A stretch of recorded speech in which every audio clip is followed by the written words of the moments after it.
Hey guys, what is up today? I've got my 89 Crown Vic here, my parts car, and everybody says you can't put long tube headers on it, it's too hard. We're going to try to make that happen without having to modify headers like crazy or build anything custom. So hang around and we'll see what we can get going here. I've got everything pretty much torn down already and out of the way. I've already done a little bit of a preliminary pre-fit, and we're going to see what we got to do to make the rest of it happen. So my first step here is going to be to take the starter out. That's really the only issue where I have any problems is on the passenger side. So we'll go ahead and get that zipped out, and we will be right back.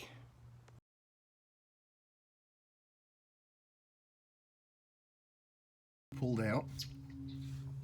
It's this nice empty space over here. And I took the wiring for it completely out. If you're doing this in car on your daily driver, once you have it, the wiring unbolted from the back of the starter, you just shove it forward through that little hole so it's out of your way. And this brake line here has a little clip. Let's see, there's no light shining, but it's right in this vicinity. Let me see if I can. Whoop, there's a hole. There's a little clip that holds it down with a 1/2-inch bolt. Take that out, and you're going to need this brake line out of your way. You can see I did an ugly job of pulling it out, but that's okay. This is just for test fitting purposes. And what I'm going to do now is try to take a hole saw and go right here to make the clearance that I need, because the cylinder number 3 header tube wants to come down through here in front of the starter and then come back down and around. So I'm going to try to make this clearance here, and we'll see how that works. I don't know how a hole saw is going to work through this nice thick stuff, but we're going to give it a shot. So hang tight, and we'll do a little time lapse here.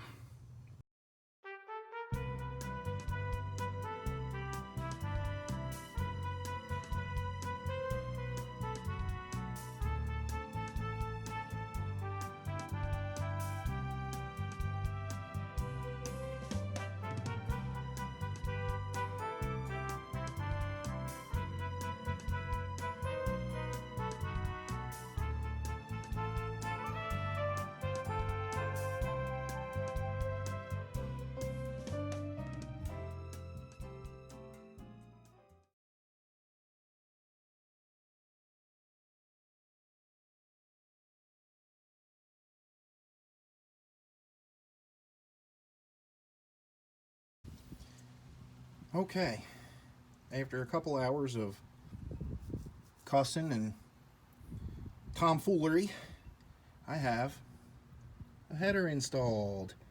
Yay! Now what I did have to do is cut the cylinder number 3 tube out in order to make the install go at all. I was going to say easy, but that's a lie. So basically, it's just cut at the flange on either side. And then I found a straight run down below, which, let's go take you there.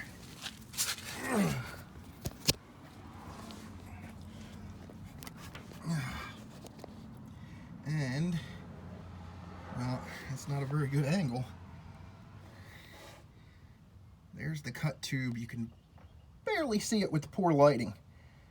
But that'll get a sleeve and 2 stainless steel band clamps on it. And it clears everything. The only issue is the trans cooler lines are in a little bit of a bind right there, which even on Fox body cars, which is what these headers are meant for, I've had to tweak the transmission cooler lines to get them off the header. So it's really not a huge deal. It's just a matter of moving things around. Now, to get the 3rd header tube in and out and service the starter, what you do is take the starter loose. God, this light is miserable. Leave the top bolt out, get the bottom bolt good and loose to where it's got about 5 or 6 threads in it, and that gives you some wiggle room to where you can get wiggle the starter around, and get the third tube out, going back up. This is where having another pair of hands really helps to get everything. I don't know if I'm even getting that.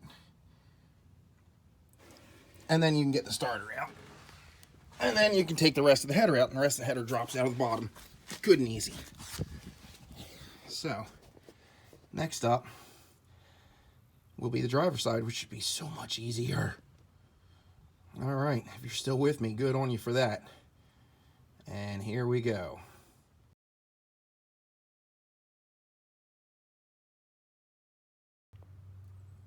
Now, before we go on to the driver's side, I'm kind of curious to see. I got the main part of the header out. I just have cylinder 3 tubes still kind of bolted up. The starter's in there tight. And I'm going to see if I can get that third tube out without loosening the starter with the rest of the header removed. So, let's take these rigged up, quote-unquote, header bolts out.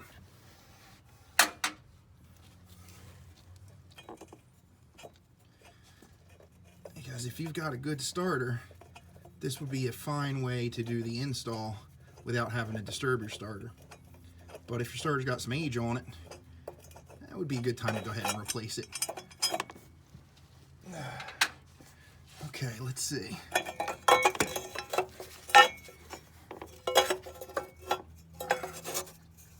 Almost. Hey, bingo. Goodness gracious, that's so much easier. Now, what I also did previous to today is this edge I cut on this motor mount bracket. It used to come straight out, straight out and over. And it was just ridiculous. There was no purpose for it, so it got sawzalled. And you can see some of my cut area there. Oh, come on, focus. Yeah, you can see some of it. It's not pretty, but when I install this on the other car, I'm going to have the motor out because this motor here is a good motor. It's going in that car. I just want to test fit everything on this one first. So now, let's go to the driver's side.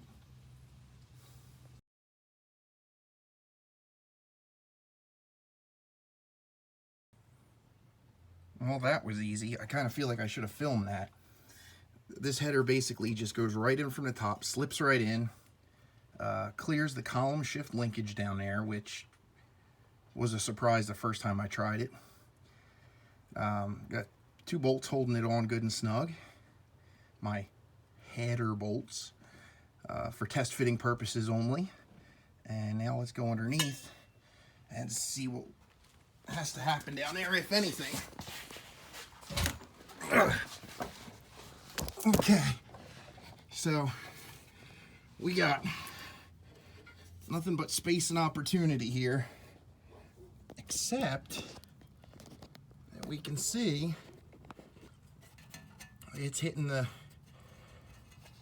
frame here. So, and somebody's already dinked this tube. This was before me. Somebody gave me these headers and they were pre-dinked. I don't know why, but you know how it goes. So that's good. And then let's see about, okay, this is the fuel line here, which right there is a hard plastic jobber, and it is, we can catch that, it is against the header. So that won't work without some modification. And if we look, no, that's not plastic. It's got plastic there, starts right here, and then this is metal here.